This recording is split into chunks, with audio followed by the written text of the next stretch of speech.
My husband shoved the adoption papers back across the table and said, "I'm not putting my name on something defective." My daughter, Rosie, was 6 years old when I married Vincent. She had been in my life since the day she was born.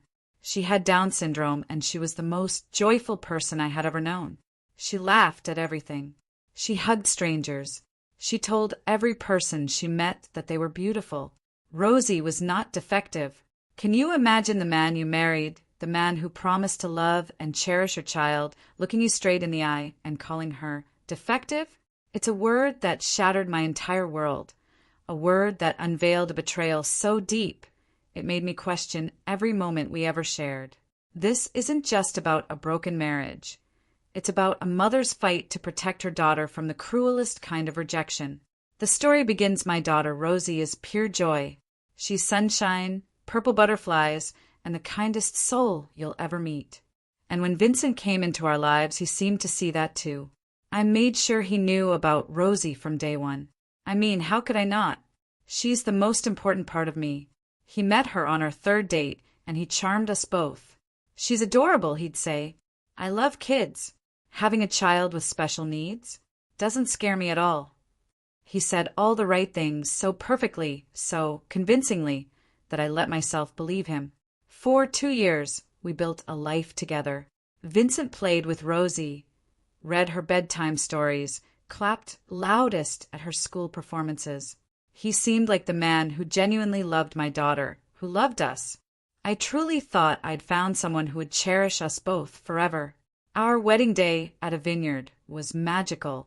Rosie, my little flower girl, threw petals everywhere, even at the officiant, and everyone laughed. Vincent laughed too. He picked her up, spun her around, and called her his best girl. I cried happy tears that day, believing I had finally found our complete family. But then, just 6 months after we said, "I do," everything changed. Rosie's biological father was never in the picture. He signed away his rights before she was born. Vincent was the only father figure she'd ever known. And I thought, what could be more beautiful than making it official? I brought home the adoption paperwork, spread it out on our kitchen table after Rosie was asleep, dreaming of ice cream and happy announcements. I showed him where to sign, imagining Rosie's excited face when we told her. He just stared at the papers for what felt like an eternity. Then, with a slow, deliberate push, he slid them back across the table. "I'm not signing," he said, his voice flat. My heart stopped. "Why?" I asked, my voice barely a whisper. He said he'd been thinking, and he just didn't want the legal responsibility. "What legal responsibility?" I pressed, confusion and a cold dread creeping in. That's when the words started spilling out of him. Cold, calculated words that sliced through me. "Rosie will need care her entire life," he reasoned.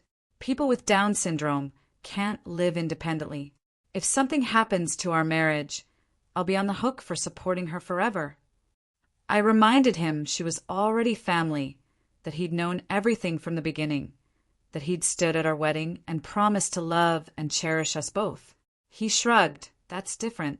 Loving someone and legally binding yourself to them are two separate things." Then he dropped the bomb, the words that burned themselves into my memory. "I'm not putting my name on something defective." I asked him to repeat it, convinced my ears had betrayed me. He said it again, calmly. "Rosie is defective, and I'm not going to legally claim a defective child." He said it like he was explaining a reasonable decision, like he was declining an extended car warranty.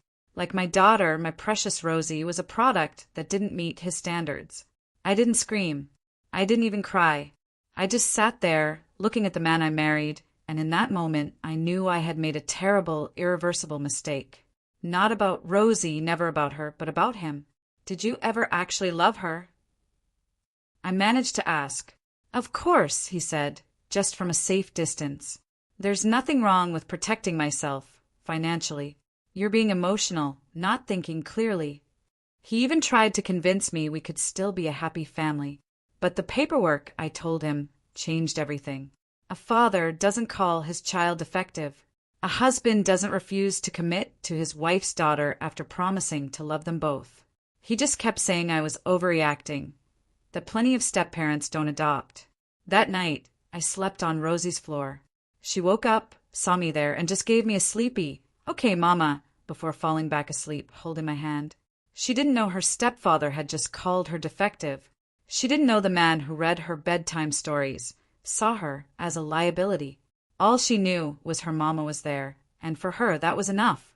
The fight begins the very next week. I found Aurelia Whitley, a divorce lawyer specializing in families with special needs children. I'd found her name at 2 a.m. on a support group forum, a lifeline in the darkness.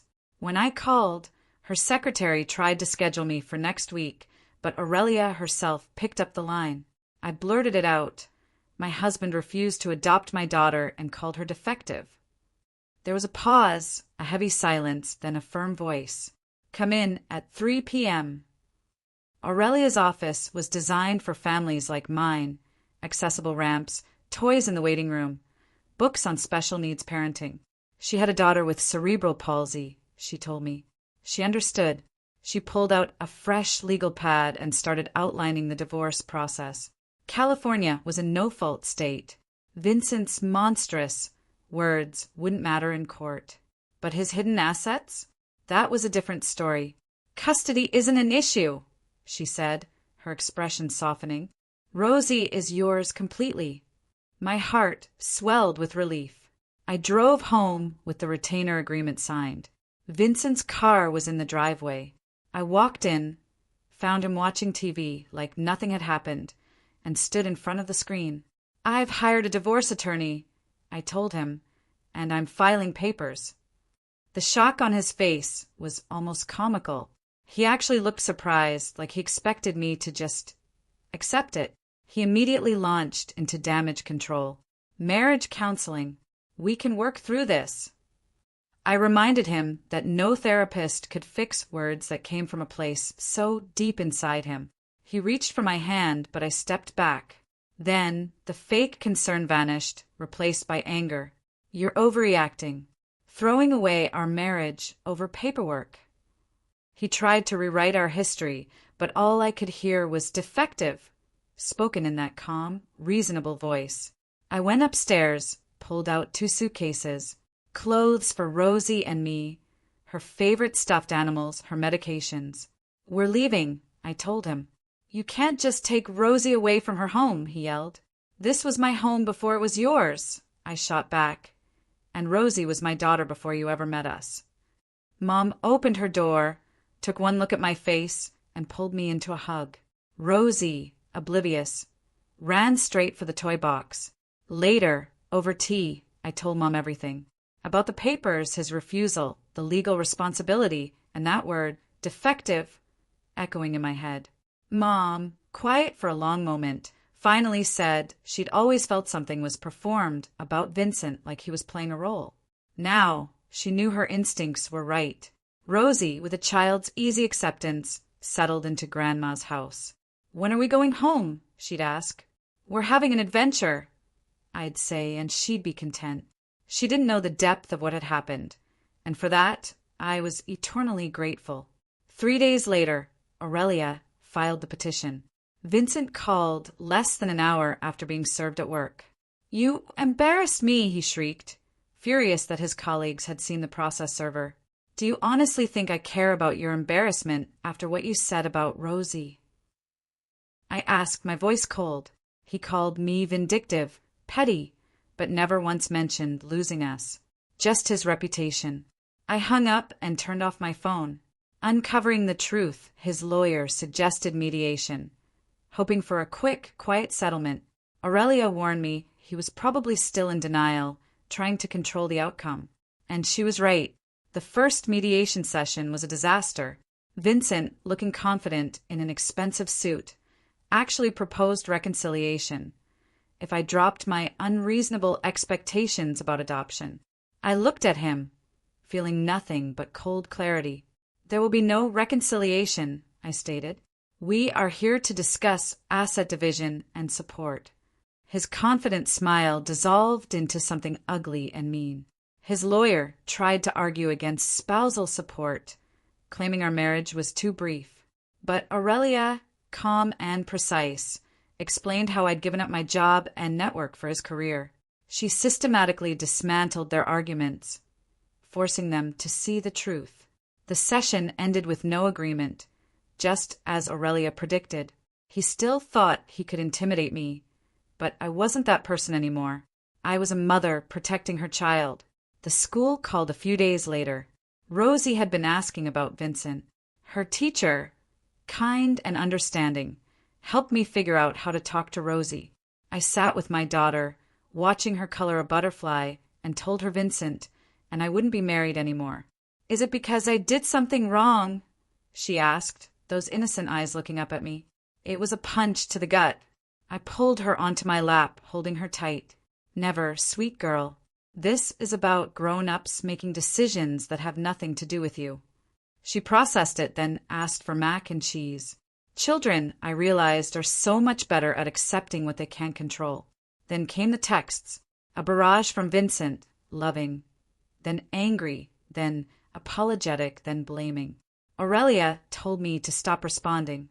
"It's a manipulation tactic," she said, "to keep you emotionally engaged and off balance." It clicked.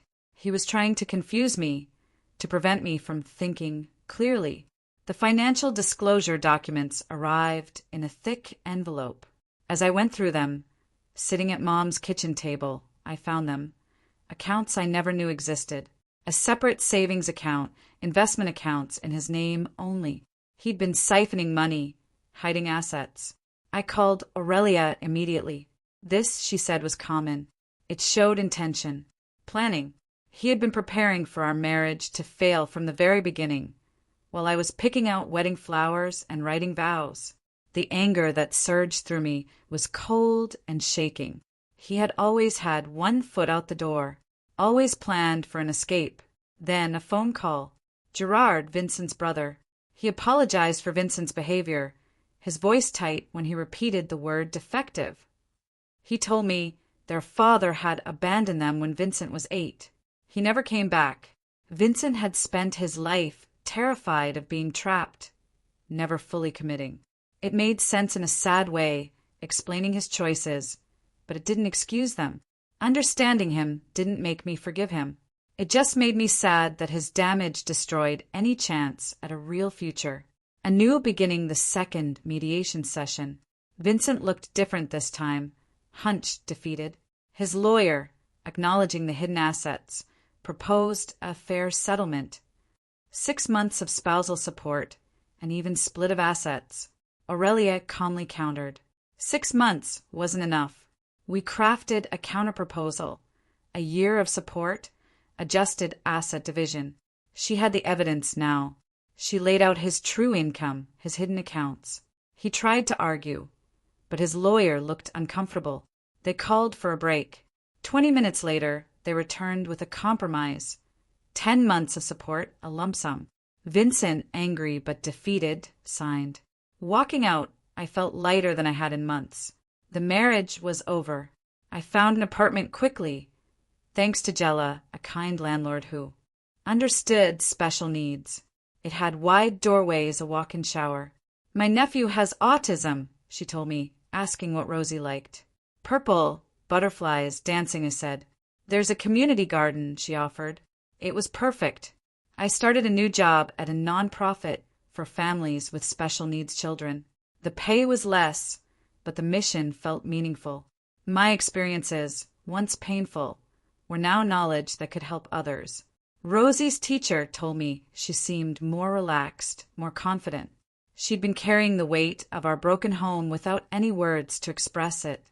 Now, free from Vincent's hidden resentment, she could finally breathe. I started attending a single-parent support group. Hearing other parents talk about their struggles and triumphs made me feel less alone. They understood. They knew calling a child defective was unforgivable. They knew some betrayals couldn't be fixed. They knew protecting your kid sometimes meant walking away from everything you thought you wanted. 6 months after the divorce, Gerard, Vincent's brother, texted to ask if he could send Rosie a birthday gift. He researched adaptive art kits, sending her thick-handled brushes and textured paints. He saw her, truly saw her, and cared enough to send something just for her. Rosie's 7th birthday party was pure chaos and pure joy. 5 friends, Mom, Brianna, streamers, butterfly balloons, a vanilla cake. Rosie, in her sparkly purple dress, announced, "All my friends are beautiful." Watching her, surrounded by genuine love, I knew I had made the right choice. She deserved to be seen as whole, not defective. I even tried dating again. Matilda, my therapist, helped me identify red flags, how Vincent's affection was always performative. I learned to ask questions, to watch how men responded to Rosie as a person, not just a diagnosis. On a second date with a kind teacher, he asked about Rosie, genuinely curious about her personality, her interests. He didn't just acknowledge her, he saw her. It felt like progress. At work, I was promoted to program coordinator. My first initiative? A workshop series for parents navigating divorce with special needs children. Turning my pain into something helpful for others felt profoundly meaningful. Rosie started adaptive dance, glowing every week. She never asked about Vincent, not once. It told me his absence didn't leave a real hole. His betrayal, devastating as it was, had protected her from years of conditional love. She would never remember being called defective. She would grow up knowing only unconditional love. My final therapy session, I told Matilda I felt stable. She suggested monthly maintenance sessions. Healing, she said, was like a garden needing regular tending. She was right. The future, bright and clear Brianna, Rosie, and I went on a beach trip. Rosie ran into the waves, laughing. Her joy so pure it brought tears to my eyes. This was why I fought. This was why I chose divorce over staying. Rosie deserved this unbridled happiness, surrounded by people who loved her exactly as she was. A year had passed since Vincent called her defective. We had our purple butterfly apartment, our community of love, people who chose us completely. I wasn't pretending anymore, wasn't hiding parts of our life. This was our authentic life, without compromise or apology. That night, tucking Rosie into bed, she looked up with her beautiful eyes and said, "Mama, you're beautiful." And for the first time, I truly believed her. I saw my own strength reflected in her face. I chose her over everything, rebuilt our entire life.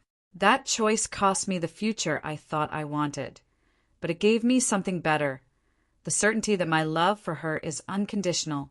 She closed her eyes, completely secure in that love. And I sat there, grateful for the courage I'd found to build this life, where Rosie could just be herself, without anyone ever calling her defective or broken. If you've ever had to walk away from someone who couldn't see your child for the amazing person they are, I want to hear your story. How did you find the strength? What did you learn about true acceptance? Share your thoughts in the comments below.